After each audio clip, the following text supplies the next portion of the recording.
This episode of Wine 101 is brought to you by Meiomi. Meiomi Pinot Noir is one of the best-selling wines in America for a reason. It's smooth, rich, and incredibly easy to enjoy, whether you're celebrating with friends or enjoying a glass at the end of the day. Made in California, Meiomi is both deeply flavorful and expertly created, making it a perfect finish for big moments and everyday occasions alike. Visit Meiomi.com to find your bottle near you today. My name is Keith Beavers, and when you have an espresso machine, the first thing you really want to do is make latte art. Of course, you have to work up to it. I suck. I suck. I suck.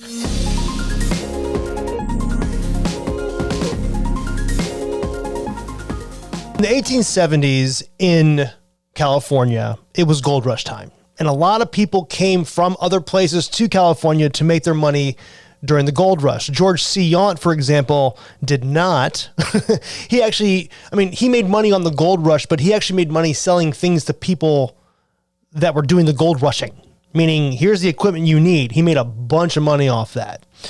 A guy named Hamilton Crabbe came over as well, and he tried his hand at the gold rush. I don't know how he made his money, but in the 1870s, he started building a vineyard just outside of Oakville, what would be Oakville, and in the Napa Valley, and he ended up calling this To Kalon. And I can imagine the view of what Hamilton Crabbe must have seen. I mean, you had the Mayacamas Mountains, Mayacamas, tomato. And he was like, this is beautiful. I'm going to build a vineyard here on the valley floor in this very fertile land. And he had cuttings from France that he planted in this vineyard. To Kalon is Greek for the highest beauty. And the thing is, this is that time before Prohibition. Like, what would have happened if Prohibition never happened? Well, Hamilton Crabbe, the To Kalon vineyard was, I think, about 500 acres, and he had a national brand. To Kalon was a national brand. It was being distributed throughout the United States. It was making 400,000 gallons of wine a year. This is one of the oldest vineyards in the Napa Valley. It makes sense it's on the valley floor. Whatever was happening in the mountains, that was for people that just... Those for the adventurous type. It was easier to plant in the valley and experiment. And when Hamilton Crabbe had the vineyard, he had a bunch of cuttings from France. But in the 1930s, after the Churchill family bought it after Crabbe's death, they turned into a bulk wine production vineyard because that's what was happening at the time. In 1939, it all burns down. A lot of fires going on back in the day in Napa. And it's purchased the next year by a San Francisco real estate tycoon. His name was Martin Stelling Jr., and this is the guy who ends up planting Cabernet Sauvignon, Chardonnay, and Sauvignon Blanc in To Kalon. Now, Martin, again, would have been the guy who owned To Kalon, but in 1950, he dies in a car wreck. The entire property is overseen by a trustee, and the foreman is a man by the name of Ivan Schock. Ivan Schock is a close personal friend of the Mondavis, so he says to them, you guys should probably get in on this. So To Kalon is available. Would you want to buy it or some acres of it? So the Mondavis are like, you know what? We can't take all of it, but we're going to take 359 acres of it, which is the majority of the To Kalon vineyard. They purchased it for $1.35 million, and it adds another 200,000 cases annually to their Charles Krug production. And that was in 1962. There were some tensions in the family around then. And by 1965, Robert Mondavi was on his leave, his paid leave vacation, quote unquote. Now to Robert, this didn't seem like a vacation. He felt like he was being pushed out of the family. And in 1965, Robert Mondavi was 52 years old. He was paying for the tuition of two of his children to go to college. He had debt. He had shares in Charles Krug, but he couldn't turn that into cash. And this thing with Peter, these two brothers, man, and they were at each other's throat. I mean, it got to the point where Robert was on paid leave. He was not fired from Charles Krug, but he was on some sort of weird vacation. But Peter was going around saying like, yeah, he's gone. He's not going to be around ever. Like literally going around and telling people he's permanently not part of the Charles Krug Winery when he actually was. And I don't know what kind of tension that caused really, but what happened here is Robert decides to have a family meeting, not with the family that are pushing him out, but with his immediate family, his children and his wife. And this is 1965, I think. And he's like, look, I want to start a winery on my own without the family, and it's going to require some family sacrifice. Do you want to go on this journey? This is, Robert Mondavi's not, I mean, he asked, but I'm sure he's like, this is what we're going to do. But the family was in, and Michael, his son, ended up getting interested in it. So he went to school to learn about wine, but he ended up actually entering the Army Reserves. So he wasn't around for a lot of the beginning of this. And I mentioned Michael because initially this rift between the brothers resulted in Michael not being able to work at Charles Krug. He was a victim of this fight between Robert and Peter. So out of that kind of, that was pretty, I'm sure that angered Robert. And initially Robert's idea of having a new winery was for Michael. Like, I want Michael to have something so we can have a legacy. The idea was simple and humble. He wanted to build a 15 to 20 case winery for his son. And that was basically it. But this is the thing. He went to his family. He went to Rosa and Peter and told them, like, I want to start my own winery. And they're like, no, you can't do that. He's like, well, I want to, and I want to call it after our name so it doesn't mess with the branding of Charles Krug. Even though on the Charles Krug labels, the Mondavi family was on that label, but it was a Charles Krug wine. Peter was pissed. He was like, this is ridiculous. What are you doing? And he's like, look, I'll call it Mondavi and I'll change the pronunciation. What does that mean? Well, when Cesare came to the United States, he ended up changing the pronunciation of their last name so it was more Americanized. Where in Italy, it was the Mondavi family. But from Minnesota to California and up until Robert Mondavi opens his winery, it was the Mondavi family. Wow. Robert Mondavi, the drive of this man is just immense. This guy needed money for his new winery. And the first place he goes to is his family, like his family that is mad at him for even doing this. I think at some point his mother slapped him for wanting to start a winery and calling it Mondavi. And he still went back asking them if they wanted to invest $25,000 into the business. They said no. He ended up actually securing $200,000 for this winery and retaining 60% of the equity without family money, because Robert Mondavi, since he came on the wine scene back in the day when his father was still alive, this guy was a networker. He had relationships all across Napa Valley for anything he needed, really. So Robert Mondavi had some cash, and now he needed to find a vineyard. And of course, To Kalon was still available. His family owned 359 acres of it. That means not all of it. So Robert Mondavi saw something going on here. Apparently there was some sort of like development idea for the remaining area, the remainder of To Kalon. I think it was a resort or something. There was something to be housing. Something was going to be built there. And Robert was like, I want to grab what I can from this place before any of that happens. Because he had a vision. He saw a vision of vines along Route 29 in a winery. And he went ahead and bought, with his friends, I think Ivan Schock helped him out, 11.6 acres of To Kalon. Not enough for that 15 to 20 case dream he had, though. Just to give you a sense here of Robert Mondavi's drive, he's pushed out of the family business basically in 1965. By 1966, he has raised $200,000, retained 60% equity in a future winery with no family money, and has acquired 11.6 acres of one of the oldest vineyards in Napa.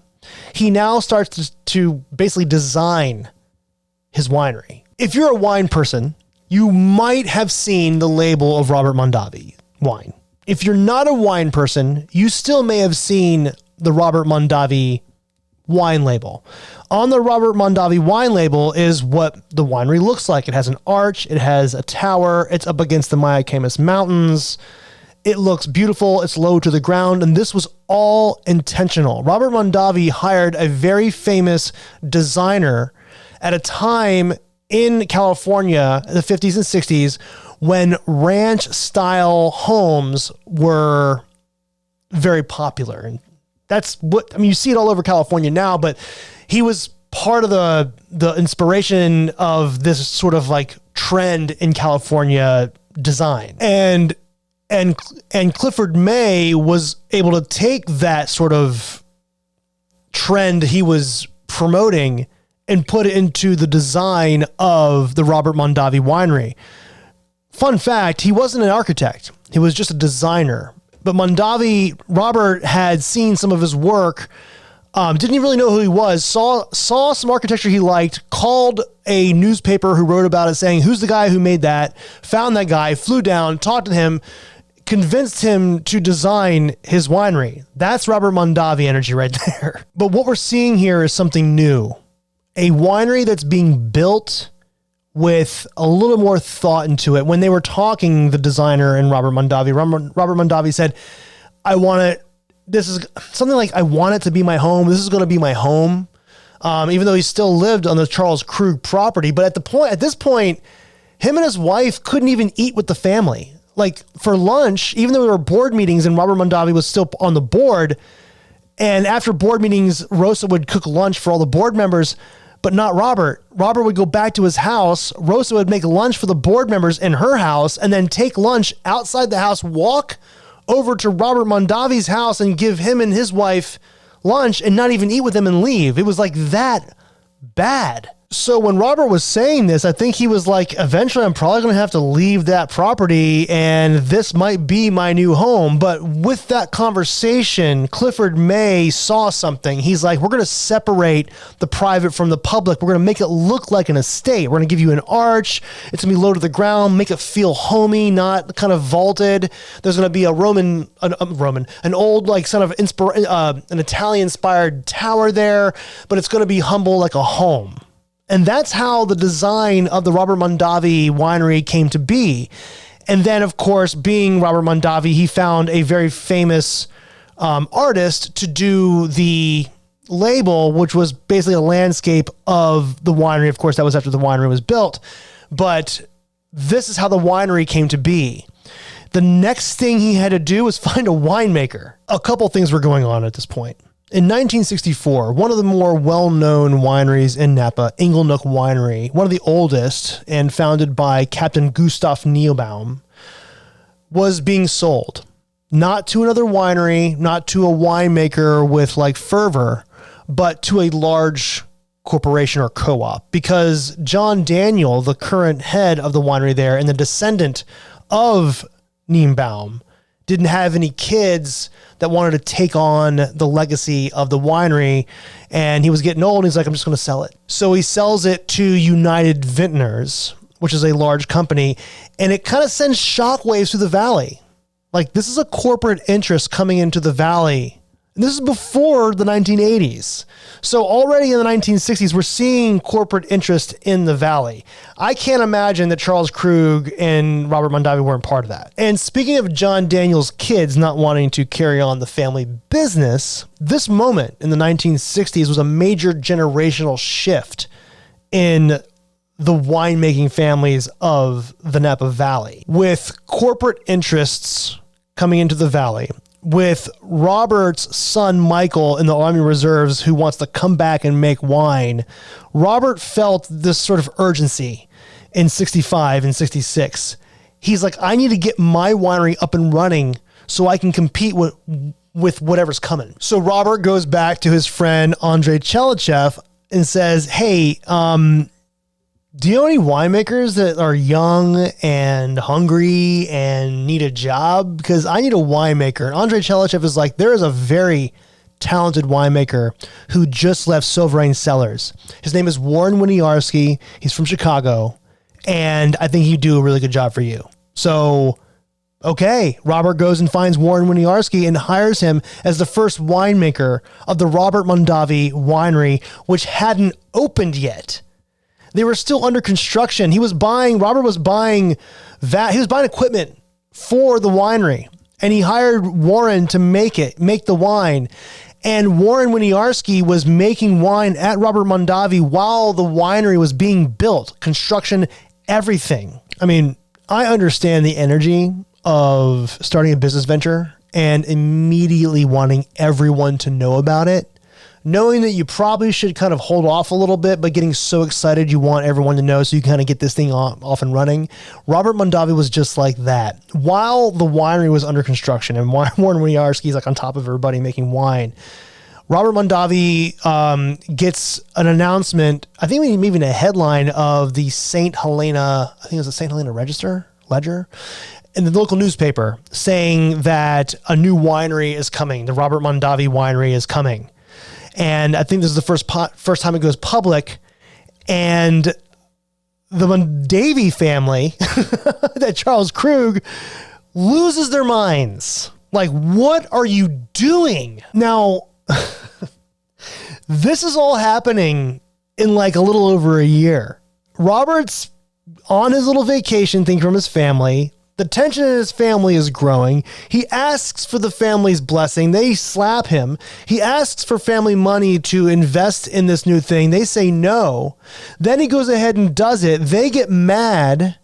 And then they have one of the most powerful lawyers, who is part of their board, talk to Robert and try to convince him to not do this and stay at Charles Krug, which is bizarre because he was already being punished. He was in the middle. He was just beginning this punishment from his family, but they didn't want him to leave. They wanted him to, I guess, kind of stay out his punishment or his vacation and come back and try again. I don't know if it was like a family therapy moment or something, but he says, no, I'm doing this. And the lawyer writes him a letter in 1966, actually August 4th, 1966, and says, look, I tried to bring you together with your family. I tried all this stuff. And now that you don't want any of this, you are severed. I can't remember the details, but when you read about what Rosa and Peter and everyone did and how they separated themselves from Robert, it was a lot. It was intense. He was on his own. The family had been paying for a bunch of bills in his house. They'd been paying for, country club memberships and everything. Everything they had paid for was done. He had to pay for all of it himself going forward. And this basically severed Robert's tie with the Charles Krug Winery forever, except for family blood and all that. And I think part of just the initial inherent drive in Robert Mondavi, coupled with probably some anger from being fired and fervor because he had all these connections. He's Robert Mondavi. He's the one that made all these connections all over the valley. He managed to make wine in the first year. Warren Winiarski made wine for Robert Mondavi from the To Kalon vineyard and grapes from, I think, Below Vineyard, and released in the first year of the Robert Mondavi Winery, 1966. This is the year they also opened the tasting room, and this is where a young Bill Harlan comes to visit, and he sees how exciting it is as well. Things are kind of all merging. And when you read about the vintage of that year, it was actually one of those banner vintages. So everything was kind of working out. You had press. You had an amazing winemaker who was doing whatever he wanted to do. And as we know, Warren Winiarski's brain was like Bordeaux, Bordeaux, Bordeaux, Bordeaux. So Warren Winiarski was crafting Bordeaux-style wines for the Mondavis for their first and second vintage. That's wild. Everything happened within, I think, maybe 2 years. The thing is, when they broke ground for the Robert Mondavi Winery, it began a shift. a turning point in Napa Valley. This winery and its energy is what would propel the valley into the next phase. And Warren Winiarski was only there for the first 2 crushes. He left before the 3rd harvest because Michael had come home from the army and he was working at the winery because he's Robert Mondavi's son. Unfortunately, he didn't have a lot of experience. Of course, Warren Winiarski did. And Warren Winiarski did not really jive with the sort of the son coming in and not really knowing some things. Apparently there was a story where Michael went in and he took valves off of some vat and didn't put them back on and just kind of messed with the process because he was new. I mean, he came back from the army. He was still kind of learning, but Warren was like, nah, I can't do this. And as we know, Warren, who had 1965 bought some vineyards on Howell Mountain, eventually met a guy named Nathan Fay and went off on his own. Michael was, of course, not happy about this because it was right before harvest, but Warren Winiarski is quoted as saying, "I didn't come to California to work in a 2-man operation."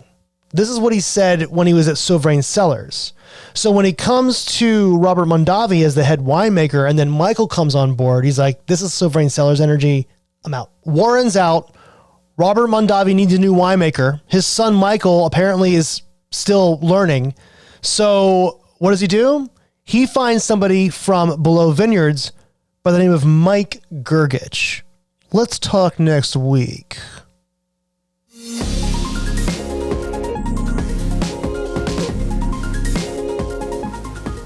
This episode of Wine 101 is brought to you by Meiomi. For the perfect finish to any occasion, visit meiomi.com and find a bottle near you today.